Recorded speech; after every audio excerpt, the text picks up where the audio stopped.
कुछ क्वेश्चंस लेकर आई हूँ जो बहुत ही इंपॉर्टेंट हैं और पूछे गए क्वेश्चंस हैं। Water filled in two classes A and B have BOD values of 10 and 20 respectively. The correct statement is, आप इनको पढ़िए। A is more polluted than B. A is more suitable for drinking whereas B is not. Both A and B are suitable for drinking. B is more polluted than A.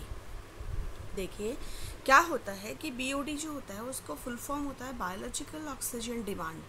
Biological oxygen demand, ये demand bacterias को होती है oxygen की। पानी के अंदर जो भी वेस्ट होता है ना, उसको डिकम्पोज करने के लिए बैक्टीरिया क्या करते हैं, ऑक्सीजन का डिमांड करते हैं। तो ये पानी से उस ऑक्सीजन को ले लेते हैं और पानी का ऑक्सीजन निकलेगा तो सोचिए कि वो क्या होगा, गंदगी उसमें, मतलब वो पीने के लायक नहीं रहेगा ना। उसमें ऑक्सीजन होता है, पानी में डिज़ोल्व ऑक्सीजन होती है। अब वो बैक्टीरिया यूज़ कर लें तो फिर वो सूटेबल नहीं है पीने के लिए। और ये फैक्ट याद कीजिएगा, मोर बीओडी मोर पॉल्यूशन, मोर BOD more pollution. Biological oxygen demand ज़्यादा तो मतलब कि वो पानी ज़्यादा पॉल्यूटेड है।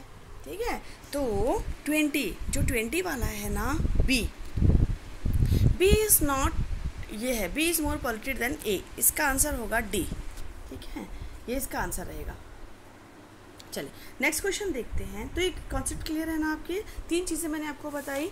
एक तो बताया कि इसका full form biological oxygen demand होता है। दूसरा मैंने बोला कि ये जो ऑक्सीजन डिमांड होता है ये बैक्टीरिया के लिए होता है जो कि पानी में वेस्ट को डिकम्पोज करने के लिए रहते हैं। तो उसके बाद मैंने बोला कि मोर बीओडी मोर पॉल्यूशन। जब बैक्टीरिया सारा ऑक्सीजन ले लेंगे तो सोचिए ऑक्सीजन कम हो गया, ऑक्सीजन कम का मतलब पॉल्यूशन मोर, और वो फिर it is not fit for drinking. More BOD more pollution. Next question, what is methylating agent? Actually methylating agent क्या होते हैं, जो किसी भी कंपाउंड में ना मिथाइल ग्रुप को अटैच करा देते हैं, उसको मिथाइलेटिंग एजेंट कहते हैं। ठीक है, किसी भी ग्रुप में मिथाइल ग्रुप को अटैच कर देते हैं उसको मिथाइलेटिंग एजेंट कहते हैं। चलिए देखते हैं इसकी कुछ कंडीशंस हैं, कौन मिथाइलेटिंग एजेंट होगा। इसके कंडीशन ये है कि एक तो मिथाइलेटिंग एजेंट, देखिए इसमें CH3 है ना, ये आराम से किसी भी कंपाउंड में ऐड हो सकता है, कहीं भी ये ऐड हो सकता है ना। लेकिन कंडीशन क्या है, ये क्यों है मिथाइलेटिंग एजेंट? इसके लिए कंडीशन ये है कि एक तो जो बॉन्ड है ना वो पोलर होना चाहिए। CH3 और Cl में देखिए ये पार्शियल नेगेटिव, ये पार्शियल पॉजिटिव है ना, तो एक तो ये पोलर है, बिल्कुल सही है। और दूसरा ये कह रहे हैं कि जो ये ग्रुप होता है ना, ये एक्स ग्रुप, ये किसी कार्बन से जुड़ा हुआ होना चाहिए, किसी कार्बन नहीं, CH3 ग्रुप से जुड़ा हुआ होना चाहिए। तो इसलिए Cl क्या है, मिथाइलेटिंग एजेंट है। अगर मैं आपसे पूछूं क्यों है ये मिथाइलेटिंग एजेंट, पता लग गया ना। एक तो ये पोलर है और दूसरा एक्स जो है यानी कि हैलोजन ग्रुप जो है वो मिथाइल ग्रुप से लगा हुआ है। अब मैं कुछ क्वेश्चन देती हूँ, देखिए क्या आप कर पाएंगे। अगर मैं आपसे पूछूं कि CH3 CH2 और Br, क्या ये मिथाइलेटिंग एजेंट है? नहीं है। क्यों? Br CH2 से जुड़ा है ना कि CH3 से, नहीं है। ठीक है, ये वाला बताइए, क्या ये मिथाइलेटिंग एजेंट है? नहीं है, क्योंकि ये बेंजीन ग्रुप से जुड़ा है, हैलोजन ग्रुप।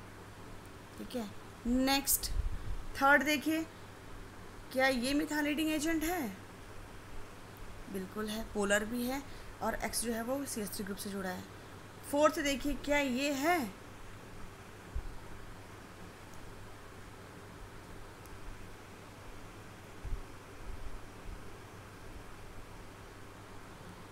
ये भी Cl जो है वो CH3 ग्रुप से नहीं जुड़ा है, CH2 से जुड़ा है, तो गलत है, ये भी नहीं हो सकता। चलिए नेक्स्ट क्वेश्चन देखते हैं। What is the nature of CH2 group in malonic acid? Malonic acid में जो CH2 ग्रुप होता है ना फ्रेंड्स, ये वाला, ये जो CH2 ग्रुप है इसमें ये एसिडिक क्यों है? एक्चुअली ये एसिडिक इसलिए है क्योंकि ये जो है ना हाइड्रोजन आयन क्या करते हैं, लिबरेट करते हैं। जैसे अगर मैं आपको ये बताऊँ, मैलोनिक एसिड का फॉर्मूला ये होता है ना, ये मैलोनिक एसिड है। अगर हम इसकी Na से रिएक्शन कराएंगे ना, Na से, तो पता है क्या होता है, ये CH जो होता है ना, ये नेगेटिव फॉर्म में रह जाता है। क्यों? क्योंकि इसका जो एक H था ना वो NaH बन गया। क्या बन गया? NaH। तो एज ए प्रोटॉन निकल गया, मतलब वो, तो इसलिए ये एसिडिक, एज ए प्रोटॉन निकल गया तो इसलिए ये एसिडिक हो गया, ध्यान रखिएगा। ठीक है, next question, how formaldehyde is obtain from CONH2। ये इंपॉर्टेंट है, थोड़ा सा देखिए इसको। CO और H2 रिएक्शन करके 300 डिग्री सेल्सियस पर ZNO और Cr2O7 से क्या बना रहे हैं? CH3COH बना रहे हैं, मिथाइल अल्कोहल। और मिथाइल अल्कोहल को जब हम 300 डिग्री सेल्सियस पर सिल्वर के साथ रिएक्शन कराते हैं तो ये फॉर्मेल्डिहाइड बनाता है। Important. Next question, what happens when aluminium react with caustic soda. ये तो हम बचपन से पढ़ते आ रहे हैं, which is very very important reaction. Sodium Meta aluminate बनता है। एल्यूमिनियम और NaOH की रिएक्शन कराने पर क्या और वाटर डालने पर क्या बनता है? हाइड्रोजन गैस लिबरेट होती है और सोडियम मेटा एल्यूमिनेट बनता है। ये दोनों ही इंपॉर्टेंट है। कभी कभी 4 रिएक्शन दे देंगे, उसमें बोलेंगे हाइड्रोजन गैस किस में निकलती है, तो इसमें तो निकल रही है। जब मैंने ये क्वेश्चन आपको करा चुकी हूँ पहले, किस में हाइड्रोजन निकलती है, तो ये सोडियम मेटा एल्यूमिनेट जब बनता है तब निकलती है एल्यूमिनियम और सोडियम हाइड्रोक्साइड के रिएक्शन से। ठीक है, नेक्स्ट क्वेश्चन आ जाइए, विच functional group is present in the natural silk. Natural silk में एमाइड ग्रुप होते हैं। ठीक है, और एमाइड ग्रुप कौन से ग्रुप होते हैं शायद पता होगा, देखते हैं। चलो, एमाइड ग्रुप होते हैं, हम ये कहते हैं ना CONH2 ग्रुप जो होते हैं वो एमाइड ग्रुप होते हैं या नहीं होते हैं? CONH2 ग्रुप एमाइड ग्रुप होते हैं और ये किस में होते हैं? नेचुरल सिल्क में। ठीक है, नेक्स्ट क्वेश्चन आ जाइए, why does NH3 has higher melting point than that of CH3 whole thrice N। क्यों अमोनिया का मेल्टिंग पॉइंट ज़्यादा है? अमोनिया में हाइड्रोजन बॉन्डिंग होती है, एक अमोनिया दूसरे अमोनिया से हाइड्रोजन बॉन्डिंग से जुड़ा रहता है मॉलिक्यूल। दोनों मॉलिक्यूल मतलब अगर अमोनिया की गैस है या लिक्विड फॉर्म में अमोनिया है तो उसके मॉलिक्यूल आपस में हाइड्रोजन बॉन्ड जुड़े रहेंगे तो उसका मेल्टिंग पॉइंट बढ़ जाएगा। लेकिन CH3 होल थ्राइस N में क्या है? मेल्टिंग पॉइंट मतलब हाइड्रोजन बॉन्डिंग नहीं होने की वजह से मेल्टिंग पॉइंट लो होता है, राइट? कोई दिक्कत नहीं है इसमें, है ना? Ammonia has stronger intermolecular forces due to hydrogen bonding, whereas in CH3 whole thrice N there is no hydrogen bonding. So simple. Arrange the following in decreasing order of basic strength. देखिए इसमें क्या है, actually basic strength, basic का base कौन होते हैं? जो electrons क्या कर देते हैं? आराम से दे देते हैं। तो ये जो नेगेटिव चार्ज है ना तीनों में, इसका मतलब ये है कि इनके पास क्या है? इलेक्ट्रॉन पड़े हुए हैं। क्या पड़े हुए हैं? इलेक्ट्रॉन पड़े हुए हैं ना, 1 2 और ये 3 इलेक्ट्रॉन पड़े हुए हैं। तो ये तीनों क्या कर सकते हैं? दे सकते हैं। लेकिन देखिए दोनों में Cl ग्रुप लग गए, एक में एक Cl ग्रुप लग गया और दूसरे में Cl ग्रुप लग गया, Cl2 दो Cl ग्रुप लग गए। Cl ग्रुप क्या होता है? ये इलेक्ट्रॉन विड्रॉइंग ग्रुप होता है, ये इलेक्ट्रॉन्स को अपनी तरफ खींचते हैं। जब इलेक्ट्रॉन को अपनी तरफ खींच देंगे तो कहाँ से ये एसीटेट आयन इलेक्ट्रॉन दे पाएगा? नहीं दे पाएगा ना, इलेक्ट्रॉन तो विड्रॉ हो गए, इलेक्ट्रॉन तो खींच लिए गए हैं क्लोरीन के थ्रू। तो इसलिए इसकी बेसिसिटी क्या हो जाती है?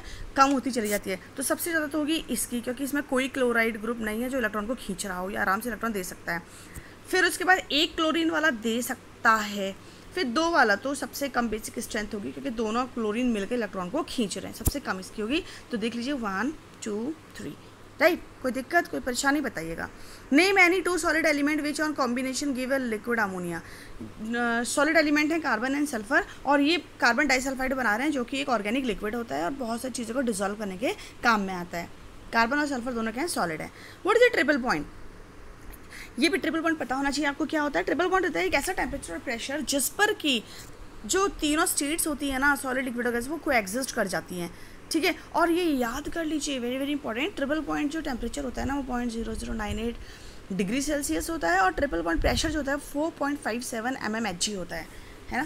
तो याद कर लीजिए, इस पर ये तीनों state solid, liquid and gas जो होती हैं वो कोएग्जिस्ट कर जाती हैं। तो आज के लिए इतने ही क्वेश्चन, कल मैं फिर इंपॉर्टेंट क्वेश्चन लेके आती हूँ आपके, तब तक पढ़ते रहिए, खुश रहिए, मस्त रहिए, गुड बाय।